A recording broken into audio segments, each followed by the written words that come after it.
Imagine standing on a dusty ridge overlooking a winding river. The morning air is cool. Your horse is restless. Below you, hidden beyond the cottonwood trees, lies something no American officer has ever fully imagined. Not a small encampment, not a scattered band of warriors. An entire world. Thousands of people, hundreds of tippas stretching for what seems like forever, children laughing, women preparing food, horses grazing peacefully along the river. And somewhere among them, some of the greatest Lakota and Cheyenne war leaders of their generation. But you don't know any of that. Neither does Lieutenant Colonel George Armstrong Custer. He believes speed is everything. He believes surprise will win the day. And within only a few hours, his command will disappear into one of the most famous and most misunderstood battles in American history. Here's the question. How did one of America's most celebrated Civil War heroes lead 5 companies of the 7th Cavalry into what would later seem, in hindsight, like a trap he never truly understood? Was it arrogance, bad intelligence, terrible luck? Or was the story far more complicated than the legend that followed? Because what happened here on June 25th and 26th, 1876, was never simply the story of Custer's last stand. For the Lakota, the Northern Cheyenne, and the Arapaho, this place had another name, Greasy Grass. And that difference changes everything. Over the next few minutes, you're not just going to witness the death of George Custer. You're going to discover how broken promises, sacred land, gold, political pressure, ambition, fear, and extraordinary courage collided to create one of the most famous military defeats in United States history. We'll separate legend from evidence. We'll hear the story through both military records and native oral traditions. We'll meet famous names you've probably heard before. Sitting Bull, Crazy Horse, Gaul, Marcus Reno, Frederick Benteen. But you'll also meet people history often leaves in the shadows. Crow Scouts, Arakara Scouts, women who suddenly found themselves protecting their families, children who watched soldiers appear without warning, because this wasn't simply a battlefield. It was someone's home. And perhaps most importantly, you'll see why calling this battle Custer's Last Stand tells one story, while calling it Greasy Grass tells another. By the end of this video, you may never look at this battle the same way again.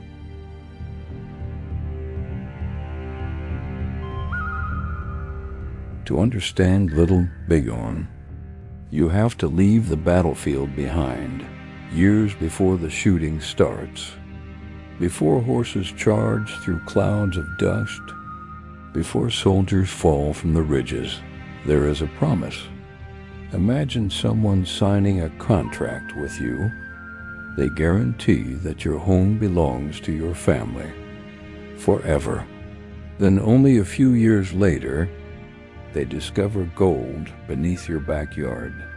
Suddenly, that promise becomes inconvenient. That comparison isn't perfect. History rarely is. But it helps explain why emotions had reached a breaking point long before Custer ever crossed the Little Bighorn River.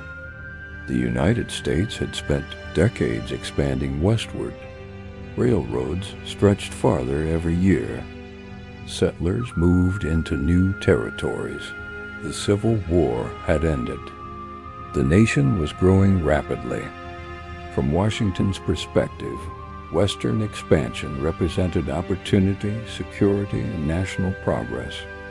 But for many indigenous nations living on those same lands, it looked very different.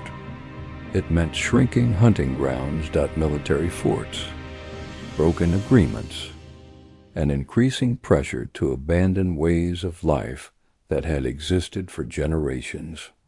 Among the most sacred places for the Lakota were the Black Hills, known to the Lakota as Baja Sepa.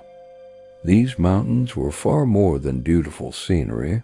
They were a spiritual center, a place connected to ceremonies, identity, history, and creation itself. To many Americans of the 19th century, land could be bought and sold. To many Lakota, land was something altogether different. It wasn't simply property, it was part of who they were. That difference in worldview would become impossible to reconcile. In 1868, after years of conflict, the United States signed the Treaty of Fort Laramie with representatives of several Lakota bands and other nations. The agreement recognized the Black Hills as part of the Great Sioux Reservation. It also acknowledged additional hunting territories beyond the reservation. On paper, this looked like peace, but treaties only work if both sides continue honoring them, and history would soon test that promise. It's important to remember something often overlooked. Not every Lakota community accepted reservation life. Not every leader viewed the treaty the same way. Some groups signed, others resisted. Some continued following the buffalo across the northern plains, believing no government had the authority to tell them where they could or couldn't live. So even before the events of 1876, there wasn't a single indigenous position. There were many different leaders, different experiences, different choices.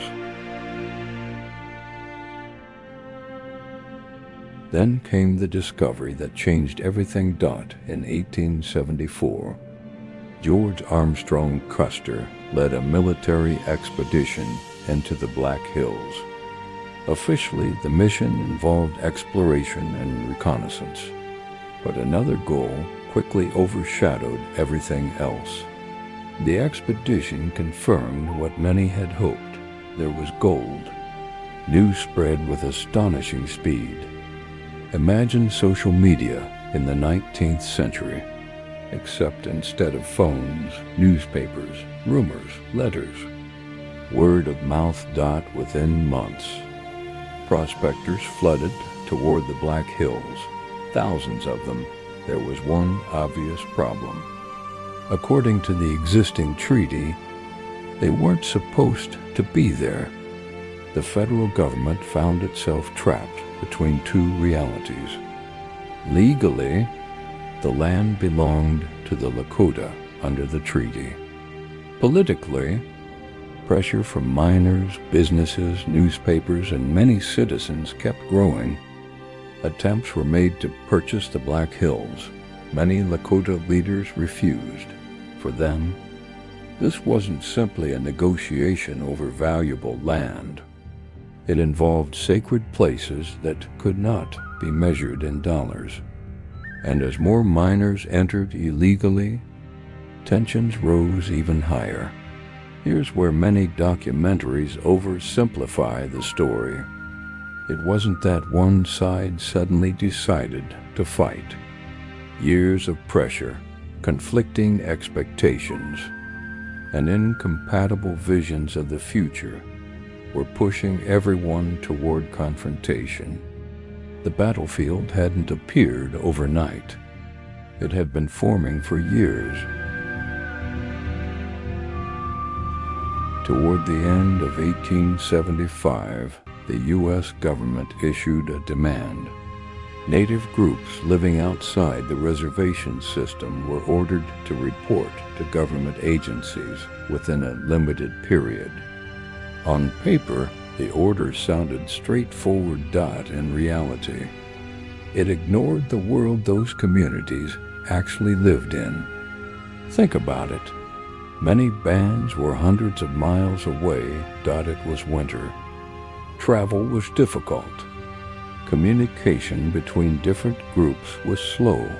Some leaders never received the message in time. Others rejected the demand altogether. Some simply didn't believe they should abandon their seasonal movements because officials far away had issued an ultimatum. When the deadline passed, the government classified those remaining outside the reservations as hostile. That single word carried enormous consequences. Now military action could be justified. The stage was set.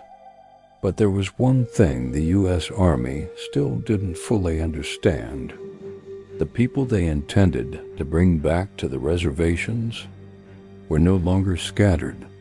They were gathering, and somewhere beyond the horizon, along a river the Lakota called Greasy Grass, one of the largest indigenous villages seen during the Plains Wars was beginning to take shape. And that is where our story truly begins. Because while politicians argued and generals drew lines on maps, thousands of families were living ordinary lives, cooking, praying, hunting, celebrating, completely unaware that one of the most famous battles in American history was only days away.